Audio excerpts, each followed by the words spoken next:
Hello दोस्तों, कैसे हैं आप सभी। उम्मीद करता हूं आप सभी बहुत ही अच्छे होंगे।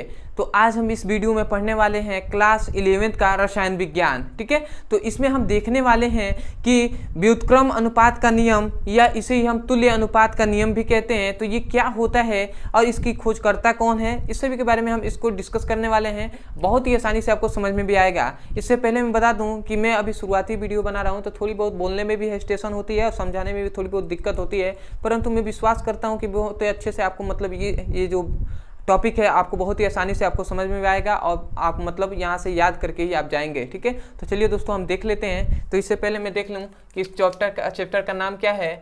तो इस चैप्टर का नाम है रसायन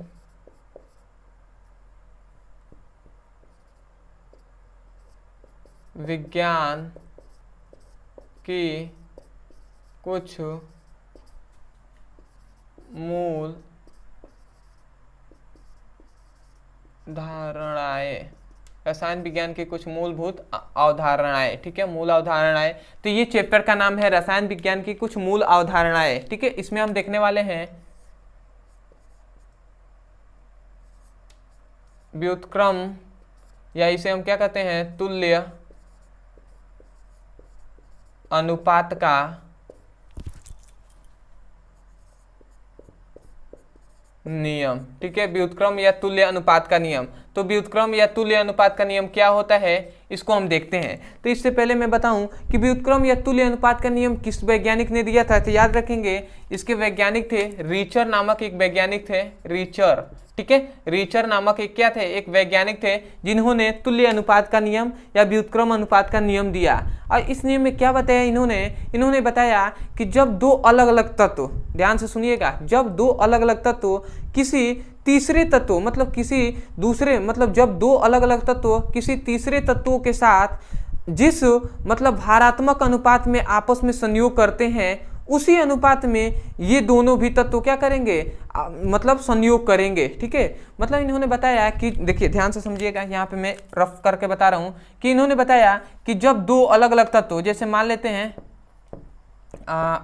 क्लोरीन है और हाइड्रोजन है, ये दो अलग अलग तत्व हैं। ठीक है, एक क्लोरीन है एक हाइड्रोजन है। ठीक है, जब दो अलग अलग तत्व किसी तीसरे तत्व के साथ, ठीक है, ये सोडियम है ये एक तीसरा तत्व, तो जब दो अलग अलग तत्व किसी तीसरे तत्व के साथ क्या करेंगे, आपस में संयोग करेंगे, तो ये क्लोरीन सोडियम के साथ संयोग करेगा तो क्या बनाएगा, NaCl बनाएगा, सोडियम क्लोराइड। और जब ये हाइड्रोजन सोडियम के साथ क्या करेगा, संयोग करेगा, तो NaH बनाएगा, सोडियम हाइड्रोक्साइड बनाएगा। ठीक है, तो ये दोनों तत्व आपस में संयोग करके ये बनाते हैं। तो यही अभी तक तो यही कहा गया कि जब दो अलग अलग तत्व किसी तीसरे तत्व के साथ आपस में जिस भारात्मक अनुपात में संयोग करते हैं, जैसे मतलब इसका भारात्मक अनुपात देखा जाए तो क्या हो जाएगा, सोडियम का कितना होता है, सोडियम का होता है 23। ठीक है, और क्लोरीन का कितना होता है 35.5 होता है ना, 35.5, मतलब इनका द्रव्यमान या हम कह सकते हैं भारात्मक अनुपात। ठीक है, तो ये होता है। और यहाँ पे सोडियम का हम देख लें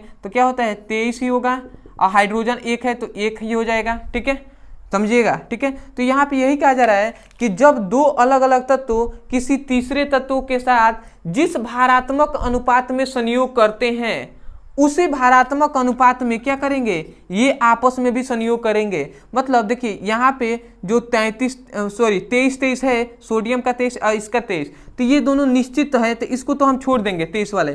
परंतु यहाँ पे क्लोरीन और हाइड्रोजन यही दो तत्वों ने इससे संयोग करे हैं, तो यहाँ पे क्लोरीन का कितना है 35.5 है और हाइड्रोजन का भी क्या है 1 है। तो ये कहा जा रहा है कि जिस भारात्मक अनुपात में ये दोनों आपस में संयोग किए हैं, उसी भारात्मक अनुपात में ये भी संयोग करेंगे।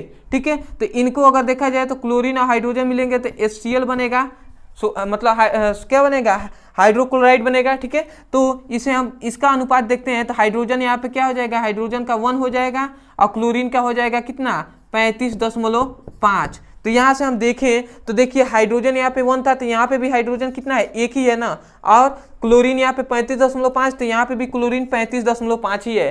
मतलब जिस भारात्मक अनुपात में ये दोनों संयोग किए हैं, उसी भारात्मक अनुपात में ये भी दोनों संयोग किए हैं। ठीक है, यही तो बताया गया। क्या कहा गया था आपसे कि जब दो अलग अलग तत्व किसी तीसरे तत्व के साथ जिस भारात्मक अनुपात में संयोग करते हैं, उसी अनुपात में ये दोनों भी आपस में संयोग करेंगे। यही तो कहा गया, यही क्या बनाया, यही रीचर नामक वैज्ञानिक ने भी बताया। तो हम इसको लिख दे रहे हैं, ठीक है। उसके बाद मैं इसको फिगर बना दूंगा, एग्जाम्पल से आपको अच्छे से समझाऊंगा, ठीक है। तो इस नियम में क्या बताएगा, इस नियम के अनुसार जब दो अलग अलग तत्व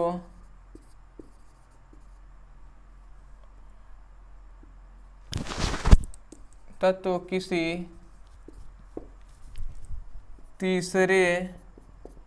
साथ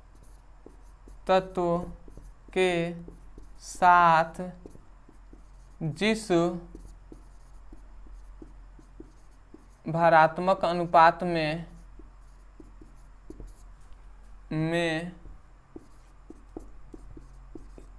संयोग करते हैं, उसी अनुपात में क्या होता है, उसी अनुपात में ये मतलब उसी अनुपात में वे क्या करेंगे, वे आपस में भी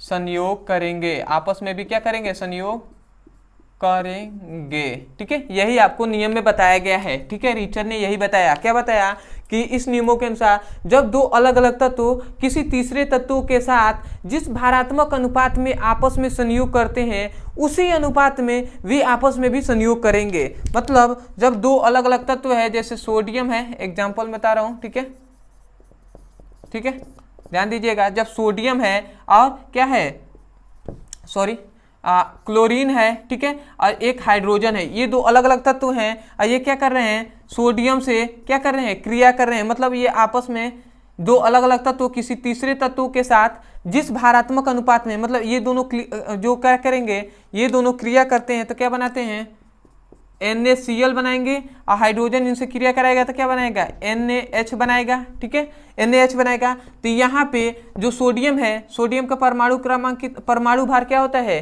23, और क्लोरीन का 35.5 होता है। और यहाँ पे सोडियम का भी क्या होता है, परमाणु भार क्या होता है, 23, हाइड्रोजन का 1। तो यहाँ पे इसको तो ये क्या है, निश्चित है, तो इसको तो हम छोड़ देंगे सोडियम का, ठीक है। जो यहाँ पे क्रिया किया है क्लोरीन और हाइड्रोजन सोडियम से, इसको हम देखते हैं। तो क्लोरीन का है 35.5, यहाँ पे क्लोरीन कितना है, 35.5 है, और हाइड्रोजन कितना है, 1। तो यही कहा जा रहा है कि जब दो तत्व आपस में, जब दो अलग अलग तत्व किसी तीसरे तत्व के साथ जिस भारात्मक अनुपात में संयोग करते हैं, उसी अनुपात में क्या करेंगे, ये दोनों भी उसी अनुपात में संयोग करेंगे। तो ये क्या, हाइड्रोजन HCl होता है। तो हाइड्रोजन का क्या होता है, हाइड्रोजन का 1 संबंध 35.5 हो गया ना। तो ये भी उसी अनुपात में क्या करेंगे, ये भी उसी अनुपात में ये क्या करेंगे, आपस में संयोग करेंगे। तो यही नियम में क्या कहा गया है, एक बार और मैं बोल दे रहा हूं, आप ध्यान से सुनकर और उसे लिख लीजिएगा। क्या कहा जा रहा है कि जब दो अलग अलग तत्व किसी तीसरे तत्व के साथ जिस भारात्मक अनुपात में आपस में संयोग करते हैं, उसी अनुपात में ये दोनों भी संयोग करते हैं, ठीक है। तो यही आपको लिख देना है, आपको फुल टू फुल मार्क्स मिल जाएंगे, और ये आपको एग्जाम्पल दे देना है, ठीक है। तो उम्मीद करता हूं दोस्तों बहुत ही आसानी से, बहुत ही इजी वे में आपको समझ में भी आ गया होगा एक एक टॉपिक, ठीक है, एक एक बात आपको समझ में आ गया होगा, ठीक है। तो मैं अभी बता दूं, मैं अभी शुरुआती वीडियो बना रहा हूँ, तो थोड़ी बहुत बोलने में हेजिटेशन होती है, तो आप इसे समझ सकते हैं, परंतु मैंने पूरी कोशिश की कि आपको अच्छे से समझ में आए, ठीक है। दूसरी बात की, यदि आपको मतलब वीडियो अच्छा लगा हो, अगर आपको मतलब इससे सीखने को मिला हो, ठीक है, तो आप हमारे चैनल से जुड़ सकते हैं, चैनल को सब्सक्राइब कर लीजिएगा। और जब चैनल को सब्सक्राइब कीजिएगा तो मतलब कमेंट सेक्शन में हाय, हेलो या जो कुछ भी आपको कहना हो, आप कमेंट सेक्शन में हमें जरूर बताइएगा, ठीक है। तो और यदि आप मतलब क्लास 11th का फिजिक्स, केमिस्ट्री, बायोलॉजी तीनों का अच्छे से पढ़ाई करना चाहते हैं चैप्टर वाइज, ठीक है, तो आपको डिस्क्रिप्शन में लिंक दिया जाएगा फिजिक्स, केमिस्ट्री, बायोलॉजी तीनों का, वहाँ पे आप क्लिक करके अच्छे से एक एक करके वीडियो को देख सकते हैं और अपने सुंदर से नोट बना सकते हैं, ठीक है। तो चलिए दोस्तों, मिलते हैं अगले वीडियो में, तब तक के लिए धन्यवाद। जय हिंद, जय भारत।